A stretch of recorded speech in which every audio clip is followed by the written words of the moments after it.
Hi everybody, Jo here again. How are you doing? I hope you're keeping well and welcome to another week. So exciting, isn't it? Now today I'm popping in with a lovely little generic design that I think would make a lovely birthday card, get well soon card, and I think at this time of year for me, I love to just get back into just that general enjoyment of crafting.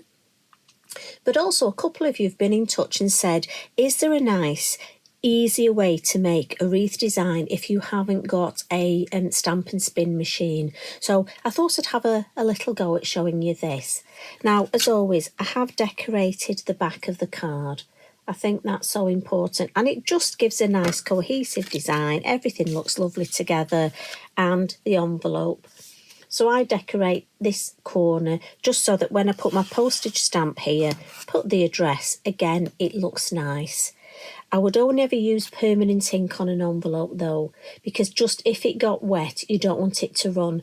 So if you're one of our new friends and followers, your VersaFine Clair is a permanent ink. So for me, VersaFine Clair only on envelopes. And I've used some Posca, a Posca pen for the splatters, and that's permanent when dry. So again, that's fine. A lovely little touch as well. I just put a little butterfly. Just goes lovely on the flap there. And I just think it's nice when you receive this in the post. You know it's a special card in there, don't you? Now, I've done a little bit of decoupage in here. It might be if you're worried about postage, you actually want to put this flat. So again, that's just something to bear in mind at the end.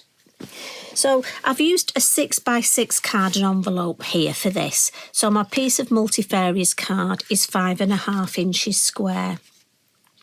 And again, you can alter this up, you could change the colours, but it's just really to give you the general idea of how we create it. And for me, the best way is to use one of our acetate circle masks, and we're going to use the innie bit, and it's the larger one, and just pop it on your card. Now, we're just going to add some background colour.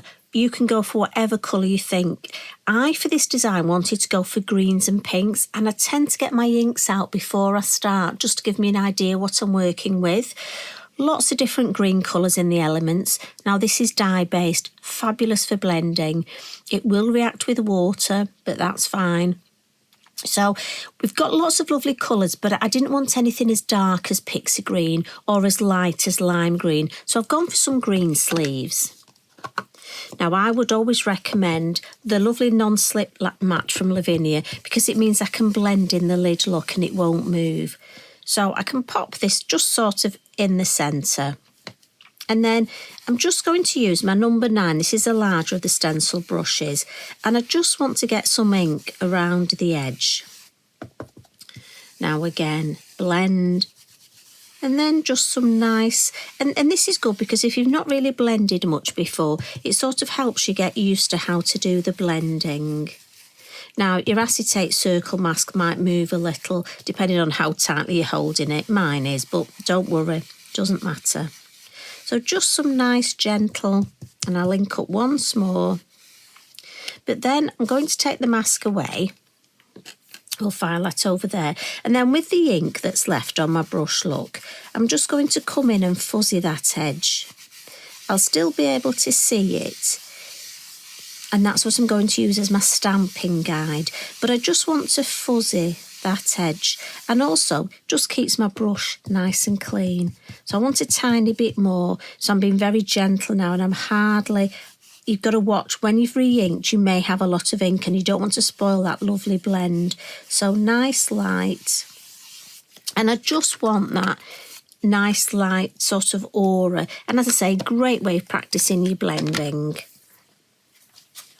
Now onto the stamping, and again, my suggestion is not only to get some inks that you like, that you think will be the colours that you're going to go for, but also some stamps. So I got quite a few of my stamp sets out that have got the smaller stamps on. And the first one I'm going to use is from this lovely set called Twisted Vine. And I've gone for Rainforest first. I tend to go for a darker colour, and this is going to be my background, almost like the bones of the design.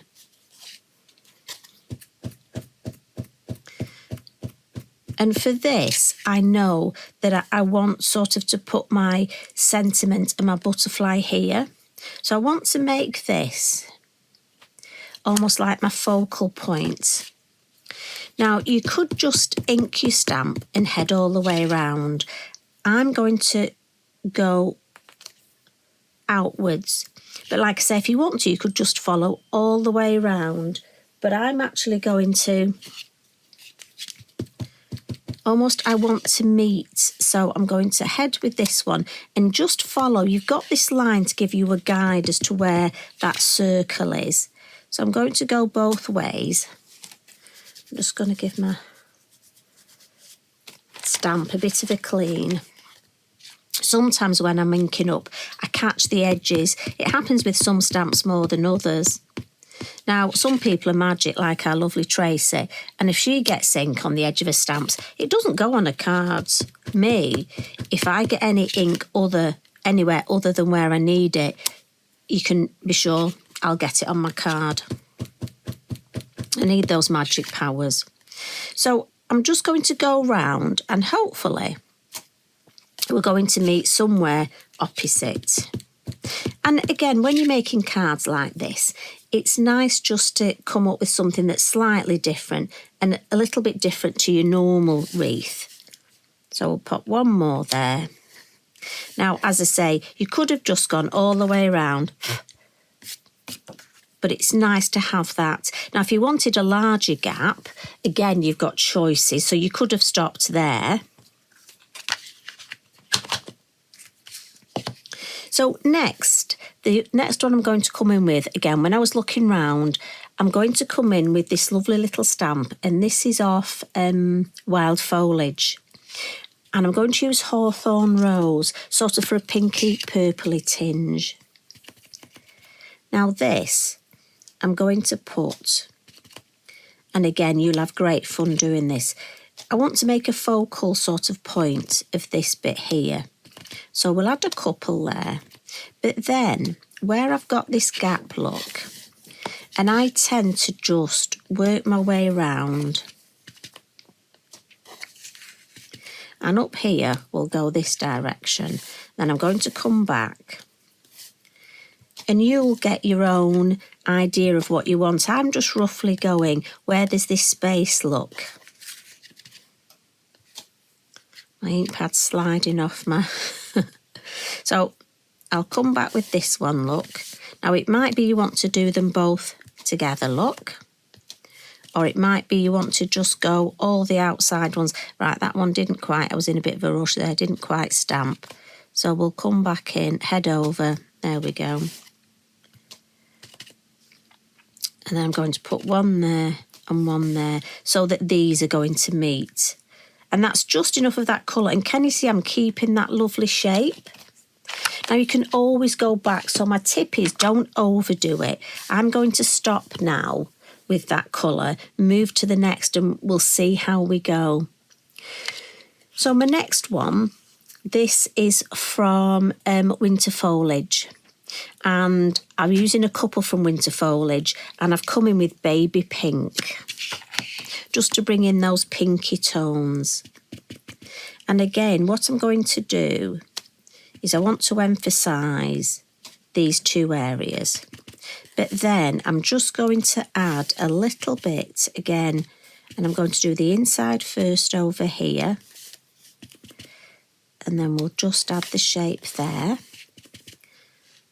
And then I'll come in. And I'm just looking, I'm almost catching the edge of the stamp and just looking where I need a little bit of, can you see the difference between the two? This one just looks fuller.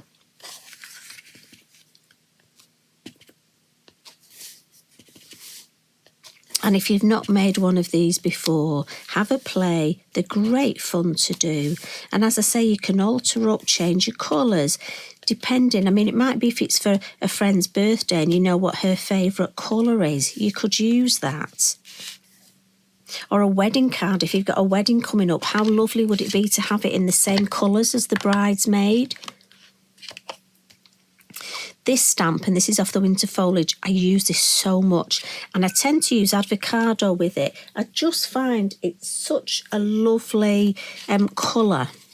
Now, my best tip I can give you here, this is quite a large stamp.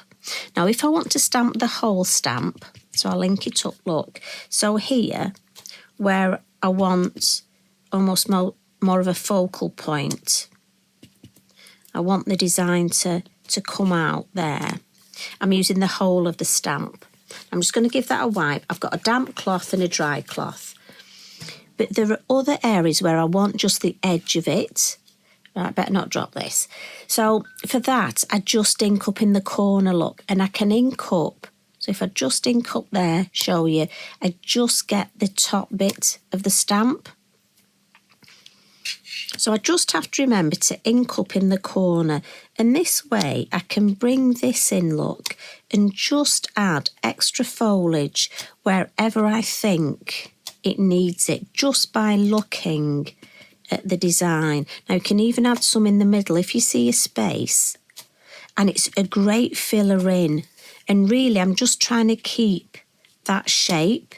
And the reason I'm just catching the edge is because when I stamp here, I don't really want too many stems, and some places it may come across to the other side. So again, I just look and I think I need one there. One there. So I like that shape there. So this side again, and this is good. And if ever you're not sure, take a photograph and have a look. So this to me needs filling out. So this is where I would come in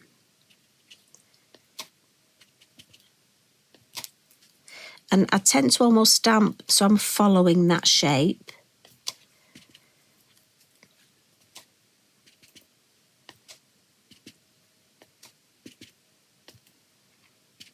Maybe just a little one there, and I've got a space there, so just one in there, maybe there. And again, I don't want to overcook it, just have a look. Tiny little bit of something there. Right, happy with that, really like that shape. So again, walk away, don't overdo it, missus. So I'm happy with that. Now it might be you just want to put a bow here, but I think it's lovely to have that extra floral sort of design here. So I'm just going to put that to one side, and what I have got is my lovely little butterfly. So I've got the mini flutter stamp, and you know me, I keep every little scrap of card. This is a great way of using your scraps up, and the mini flutter is a fabulous stamp. So I've used that first colour, the rainforest, for that. But just to show you, so if you're one of our new friends and followers, I have these lovely tins, look. And this one has, if you've got time on your hands in January, Mr. Mojo's gone, you know what he's like, goes on holiday, doesn't come back, you could stamp yourself some butterflies and have a tin. And then even colour them out, colour them in, cut them out. So I have one for, sorry, excuse me, my Bumble and Hum as well, in various stages. Oh, look, some sunflowers in there, some cut out without colour, some I've coloured in. And it's so useful to have those ready. And I even have a little one with sentiments in. So I need to choose a sentiment. And, you know, we'll go for birthday wishes. Like I say, if you've got a little bit of time, want to get back into your crafting but not sure, maybe do yourself some butterflies, some even florals, stamp them, cut them out, some sentiments on all those strips of card that you've kept and you don't know what you're going to use them for. You know what? Your tins are so useful. So with the sentiment, with my brush with the green on, I'm not going to add any more ink, but I'm just going to go around the edges, look. And it's amazing how it'll just take that whiteness off. And also, you'd be amazed how much ink, look at that, you can just see how much ink is left on your brush. Right, so that's ready. To colour this, I used my clean colour, the Zig Clean colour, and I've gone for number 81 Light Violet, 202 Peach Pink, and 200 Almond Pink. Now again, I literally just went for a purpley colour to bring in those purpley tones. And I'm just going to brush that in there. And then with the darker pink, and I had a few to choose from, I'm just going to fill in the edges. And we are cutting this out. So those of you that have said I've gone outside the lines, do you know what? Doesn't matter. I'm cutting it out. And that is the way I do when I colour these butterflies. And I'm going to use the pale pink just to blend that darker pink and the purple together. And then if you wanted, you could come back in with the purple and just add a tiny bit more in the middle. So that's all I did, nice and easy, and I've got one cut out ready, and that's going in my tin. So what we'll do now is those lovely finishing touches. So I got some of my gorgeous craft yarns, and I went for a colour that I thought would match. So I found this sort of yellowy ribbon, and again, mine are in a bag all together. So I need my birthday sentiment and I need my butterfly. Now, I don't cut the antennae out. If you wanted to have this flat, you could stamp it and then decoupage on top, or you could just draw them with your fine liner pen. Mine, well, is have dropped off today, and I'm going for that. So all I'm going to do is put this so I get a nice shape.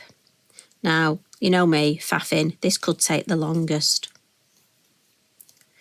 I almost want to put him so he's in a nest. Right, I like that. So, bippity boppity glue, and your bippity boppity dries clear.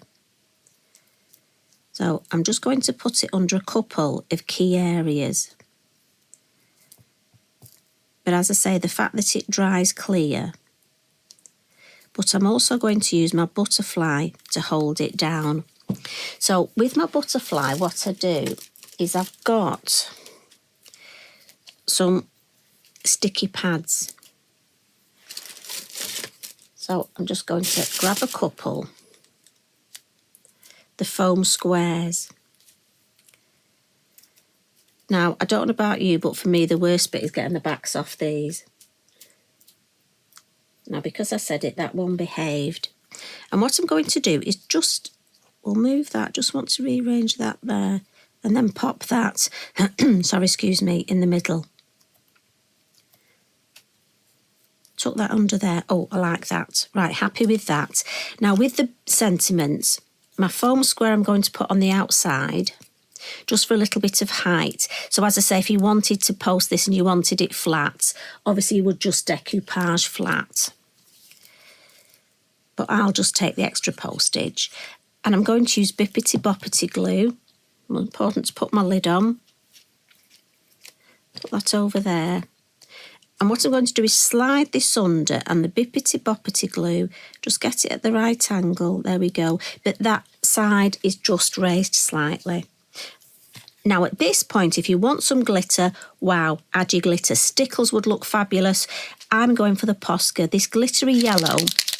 And I like this because you can get it on its own. Little confession, I buy them 2 at a time. Give it a shake, and it needs a gentle tapping just to this area here.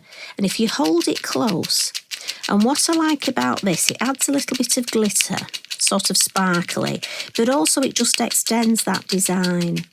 And if you suddenly look and there's a bit where you think, oh, it's a bit bare there, I wish I'd stamped, add just a couple little drops of this and you'd be amazed. Also in the middle, if there's a bit where you think, oh, it needed a bit extra, just a couple little splatters with this. But because I'm holding it close, look, I can direct it just to catch. I want some over the butterfly, just to bring the whole design together. A couple more over there, just to extend it outwards. Bring it sort of into the corners a little bit more. And this one right down to this corner, right, stop. Walk away from the Posca. But as I say, for me, that gives such a lovely, lovely shape and was so quick and easy. But there are so many different ways you could do this. I can't wait to see what colours you're going to choose, which stamp sets you're going to use. Are you going to use a butterfly? Or what about one of the moss flowers? That would look lovely there. Or 2 or 3, make a little arrangement. Oh, can't wait to see. So I hope you post on social media. Go to our Lavinia for You group and reach out with Lavinia. And that way we can all share and inspire each other. So you take care. Enjoy the rest of your day and your evening. Pop back soon. Love and hugs from me. Bye for now.